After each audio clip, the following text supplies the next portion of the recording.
খুব সুন্দৰভাৱে আজি আমাৰ অহাকালি যিটো নিৰ্বাচন হ'ব গুৱাহাটী তাৰ কাৰণে মেটেৰিয়েল ডিষ্ট্ৰিবিউশ্যন চলি আছে। আপোনালোকে দেখিছে খুব ডিচিপ্লিনভাৱে আৰু খুব সুন্দৰকৈ ইয়াত আমাৰ পলিং পাৰ্টি নিজা নিজা বস্তু লৈ লগত আৰক্ষীৰ আমাৰ সহকৰ্মীসকলক লৈ তেওঁলোকৰ ভোট কেন্দ্ৰলৈ ৰাওনা হৈছে।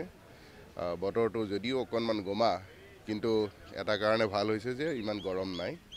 অহাকালি খুব শান্তিপূৰ্ণভাৱে নিৰ্বাচন অনুষ্ঠিত হ'ব।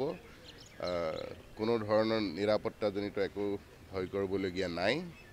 আমাৰ সকলো ৰাইজ শান্তিপ্ৰিয়, একো ধৰণৰ ঘটনা নহয় আৰু নিজৰ মাজতো কোনো ধৰণৰ কাজিয়া হ'ব বুলি আমি ভবা নাই।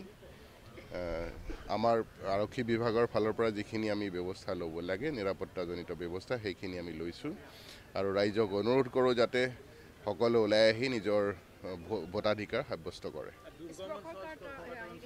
এনেকুৱা দুৰ্গম অঞ্চল বা স্পৰ্শকাতৰ অঞ্চল গুৱাহাটী পুলিচ কমিশ্যনাৰেটৰ ভিতৰত নাই।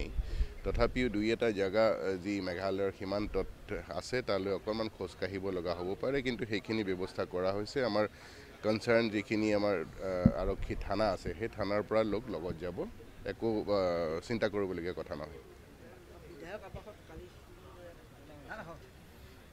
বিধায়ক আৱাসত এনেকুৱা এটা ঘটনা হৈছে বুলি আমাৰ আৰক্ষীৰ দুজন লোকে যোৱাকালি আহি এখন FIR দাখিল কৰিছে আৰু তেওঁলোকে কৈছে যে তেওঁলোকে পৰহিয়ে ঘটনাটো গম পাইছিলে।